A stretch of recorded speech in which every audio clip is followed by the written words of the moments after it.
जैसे ही ट्रेन रवाना होने को हुई, एक औरत और उसका पति एक ट्रंक लिए डिब्बे में घुस पड़े। दरवाजे के पास ही औरत तो बैठ गई, पर आदमी चिंतातुर खड़ा था। जानता था कि उसके पास जनरल टिकट है और ये रिजर्वेशन डब्बा है। टीसी को टिकट दिखाते उसने हाथ जोड़ दी।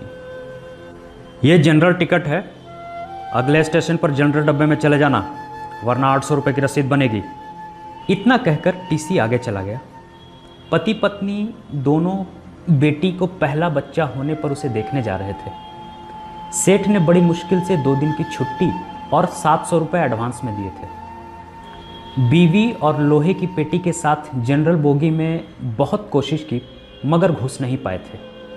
लाचार होकर स्लीपर क्लास में आ गए थे। साहब, बीवी और सामान के साथ जनरल डिब्बे में चढ़ नहीं सकते थे। हम यहीं कोने में खड़े रहेंगे, बड़ी मेहरबानी होगी आपकी। टीसी की ओर 100 का नोट बढ़ाते हुए कहा था।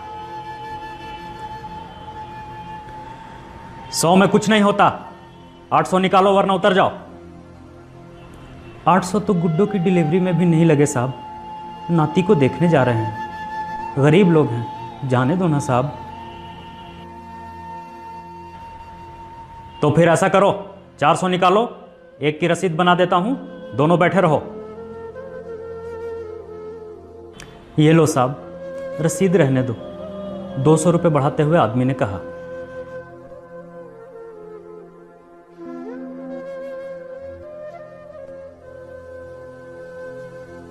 नहीं नहीं, रसीद 2 ही बनानी पड़ेगी, ऊपर से ऑर्डर है, रसीद तो बनेगी ही।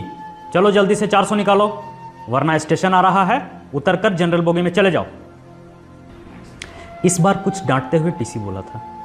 आदमी ने 400 रुपये ऐसे दिए मानो अपना कलेजा निकाल कर दे रहा हो।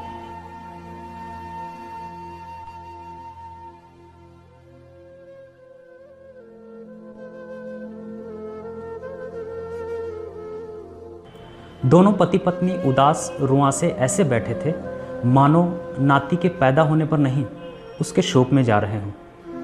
कैसे एडजस्ट करेंगे ये 400 रुपये? क्या वापसी की टिकट के लिए समधी से पैसा मांगना होगा? नहीं नहीं। आखिर में पति बोला, 100-150 तो मैं ज़्यादा ही लाया था। गुड्डो के घर पैदल ही चलेंगे, शाम को खाना नहीं खाएंगे। 200 तो एडजस्ट हो गए, और हाँ, आते वक्त पैसेंजर से आएंगे, 100 रुपये बचेंगे। एक दिन ज़रूर ज़्यादा लगेगा, सेठ भी चिल्लाएगा, मगर मुन्ने के लिए यह सब सह लूँगा। मगर फिर भी ये 300 ही हुए। ऐसा करते हैं, नाना नानी की तरफ से जो हम 100 देने वाले थे ना, अब दोनों मिलकर 200 दे देंगे।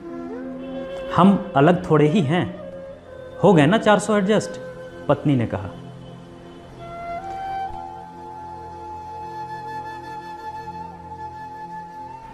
मगर मुन्ने को कम करना, और पति की आंखों में आंसू छलक पड़े। मन क्यों भारी करते हो जी? गुड्डो जब मुन्ना को लेकर घर आएगी तब 200 ज्यादा दे देंगे।